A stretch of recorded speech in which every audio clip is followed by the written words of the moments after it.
گرمی کے وقت باہر کم نکلتے ہیں، اور سردیاں آتی ہیں آپ کو پہلے ہی پتا ہوتا ہے، رضائی تیار کر لیتے ہیں، سویٹر نکال لیتے ہیں. ایسا نہیں ہوتا کہ صبح اٹھتے تو 40 ڈگری ہوتا ہے، دوسرے دن اٹھتے تو 5 ڈگری ہوتا ہے. بندہ کہ یار آج ٹھنڈ کی ہو گئی، کل گرمی کی ہو گئی. مینٹلی پریپیئرڈ جب بندہ ہوتا ہے تو وہ تیار ہوتا ہے. اگر جو قرآن پڑھنے والا ہے، حدیث پڑھنے والا ہے، اس کو تو پہلے ہی مینٹلی پریپیئرڈ ہونا ہے. کیوں؟ قرآن کا وعدہ ہے نا، قرآن کا اعلان سنو. اللہ کریم قرآن مجید میں کیا ارشاد فرماتا ہے؟ بسم اللہ الرحمن الرحیم وَلَنَبْلُوَنَّكُمْ بِشَيْءٍ مِّنَ الْخَوْفِ وَالْجُوعِ وَنَقْصٍ مِّنَ الْأَمْوَالِ وَالْأَنفُسِ وَالثَّمَرَاتِ وَبَشِّرِ الصَّابِرِينَ. اور ضرور ہم تمہیں آزمائیں گے. کیا فرمایا؟ ضرور آزمائیں گے، تیار رہو. دیر از ایگزامینیشن. اچھا آزمائش کن کی چیزوں کی ہوگی؟ سبحان اللہ، قرآن نے لسٹ بھی دے دی ہے کہ آزمائش کیا ہوگی. فرمایا کچھ ڈر سے، اچانک خوف آ جاتا ہے نا، کوئی دشمن آ جاتا ہے، کوئی دھمکی دے رہا ہوتا ہے، اچانک حالات خراب ہو جاتے ہیں، دل میں خوف بیٹھ جاتا ہے. پھر فرمایا بھوک سے، مال کم ہو گیا، تنگی آ گئی تو بھوک سے. پھر فرمایا کچھ مالوں اور جانوں اور پھلوں کی کمی سے. کبھی کاروبار میں نقصان ہوگا، کبھی کسی کے باغات ہے تو باغ فصل اجڑ سکتی ہے، آپ کو کوئی نقصان ہو سکتا ہے، کسی جگہ آگ لگ سکتی ہے، اور جانوں کی کمی سے بیماری بھی آ سکتی ہے. مگر آگے کیا فرمایا؟ وَبَشِّرِ الصَّابِرِينَ. خوشخبری سنا ان صبر والوں کو. اور جب سبحان اللہ یہ ایگزام آتا ہے نا، جو اس ایگزام سے نکل جاتا ہے تو رب نے فرمایا خوشخبری ہے. اللہ اکبر. ہم نے زندگی میں دیکھا ہے جس نے مصیبت پر صبر کیا، اللہ کی رضا پر راضی رہا، اللہ نے مشکل سے بھی نکالا اور پہلے سے اسے زیادہ عطا فرما دیا. ہمارا پرابلم یہ ہم ٹیسٹ میں فیل ہو جاتے ہیں. جیسے امتحان شروع ہوا، واویلا شروع، شور شروع، شکوے شروع، سب کو بتانا. حالانکہ کر کوئی نہیں سکتا لیکن سب کو بتائیں گے. نہ کرو ایسا، میں جانوں میرا رب جانے، مجھے کیوں کسی کو بتانا؟ ہاں وہ کریم ہے، وہ دیکھ رہا ہے کہ میرا بندہ صبر کر رہا ہے. سبحان اللہ. حضرت سیدنا امام ابو جعفر محمد بن جریر طبری تفسیر طبری میں اس آیت مبارک کے تحت فرماتے ہیں، یعنی ہم تمہیں دشمن کے خوف، قحط سالی، شدید بھوک و فقر و فاقہ، فصلوں کی کمی، مقاصد کے حصول میں مشکلات، کفار سے جنگ کے دوران افرادی قوت میں کمی اور اہل و عیال کی موت وغیرہ کے ذریعے آزمائیں گے. اور یہ سب چیزیں بطور امتحان ہوں گی تاکہ تمہارے سچے جھوٹوں سے اور اہل بصیرت منافقوں سے جدا ہو جائیں. یعنی اس ٹیسٹ میں پتہ چل جائے گا کون اللہ والا ہے، کون صبر والا ہے، کون اللہ کی رضا پر راضی رہنے والا ہے. سنو جب یہ تکلیف آتی ہے نا تو اس کا پھر اجر کتنا ملتا ہے. شہنشاہ نبوت، مخزن جود و سخاوت صلی اللہ تعالی علیہ وسلم نے ارشاد فرمایا، جو دنیا میں ہی اپنی ہر خواہش کی تکمیل کر لے تو یہ چیز آخرت میں اس کے اور اس کی خواہش کے درمیان آڑ اور پردہ بن جائے گی. اور جو مالداروں کی زینت کی طرف اپنی نگاہیں دراز کرے تو وہ آسمان والوں کے سامنے بے عزت ہو جاتا ہے. اور جو شدید بھوک پر صبر کرے اللہ عز و جل اس کو جنت الفردوس میں جہاں چاہے گا ٹھکانہ عطا فرمائے گا.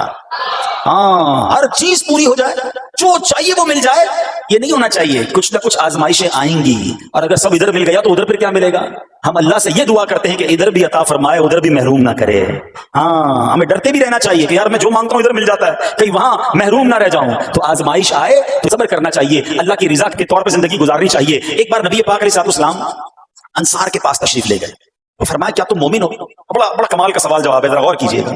ہمارے پاس بھی کوئی آ کر کہے کہ کیا تم مومن ہو تو ہم کیا جواب دیں گے؟ صحابہ خاموش رہے. سیدنا فاروق اعظم نے کہا حضور ہاں ہم مومن ہیں. شاید ہمارا بھی جواب یہی ہوگا مومن ہے. مگر اگلا سوال سنو نبی پاک علیہ السلام کا.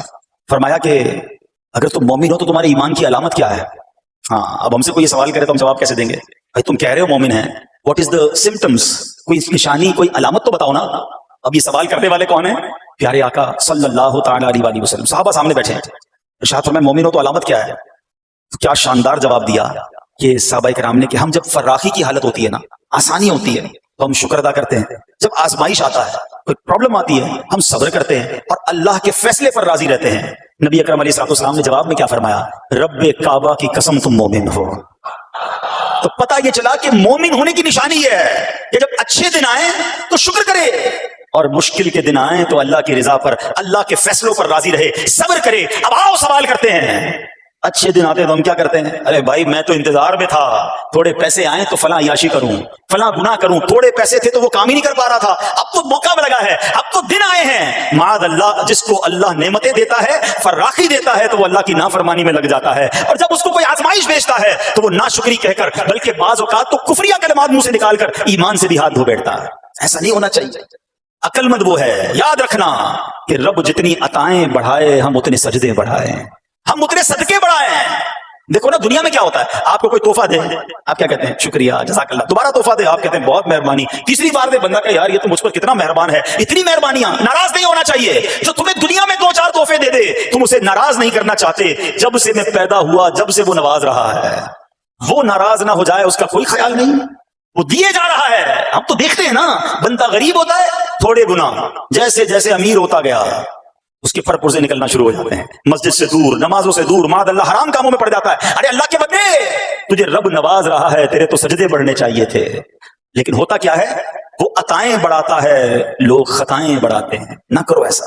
جب فراخی ہو, جب اللہ کی طرف سے آسانی ہو تو شکر ہو, اور جب آزمائش آئے تو صبر ہو. یہی مومن کی نشانی ہے. اور اللہ سے دعا کرتے ہیں کہ اللہ کریم ہمیں اپنے شکر گزار اور صبر کرنے والے بندوں میں شامل فرما لے.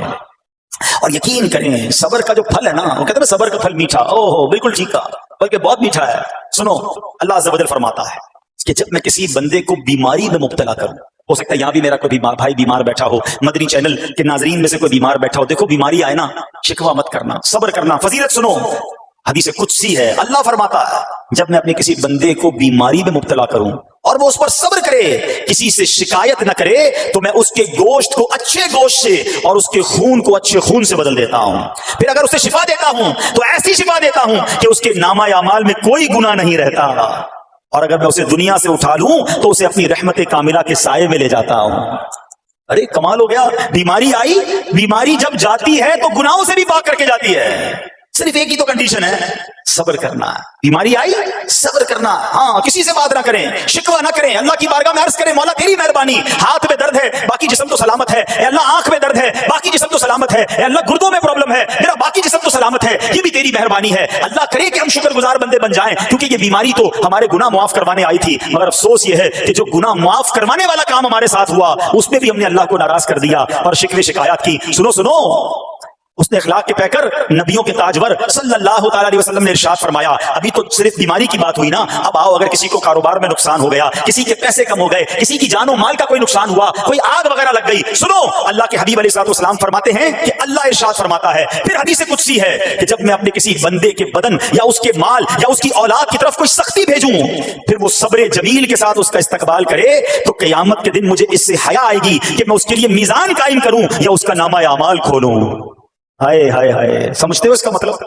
اللہ فرما رہا ہے مجھے حیا آئے گی کہ اپنے بندے سے اب کیا حساب لوں. جب آزمائش بھیجی تھی تو اس نے صبر کیا تھا, اس نے شکوہ نہیں کیا تھا. خدا کی قسم میں آپ سے پوچھتا ہوں, میرا کوئی نقصان ہو جائے اور قیامت کے دن میرا نامہ اعمال نہ کھولا جائے, مجھے اللہ کی بارگاہ میں حساب نہ دینا پڑے, مجھے بتاؤ یہ دنیا کے حساب نقصان کی کیا حیثیت ہے اگر ادھر بخشا جائے. سنو تو صحیح, رب فرما رہا ہے کہ مجھے حیا آتی ہے کہ اس کے لیے میزان قائم کروں یا اس کا نامہ اعمال کھولوں. ارے یہ ساری دنیا کی دولت, یہ ساری دنیا کی آسائش ایک طرف, اگر قیامت کے دن حساب کتاب میں آسانی مل جائے, اللہ بلا حساب جنت میں داخل کر دے, اس سے بڑھ کر کوئی نعمت نہیں. مگر آج افسوس یہ ہوتا ہے کہ اگر کسی پر امتحان آتا ہے, وہ اس امتحان میں فیل ہو جاتا ہے. اس حدیث میں ایک لفظ استعمال ہوا, صبر جمیل کے ساتھ. اب یہ بھی بڑا مسئلہ ہے کہ لوگوں کو یہی نہیں پتا کہ صبر جمیل ہے کیا. لوگ کہتے تو بہت ہیں, اللہ پاک آپ کو صبر جمیل عطا فرمائے. اب اس سے پوچھو بھائی صبر جمیل کی تعریف کیا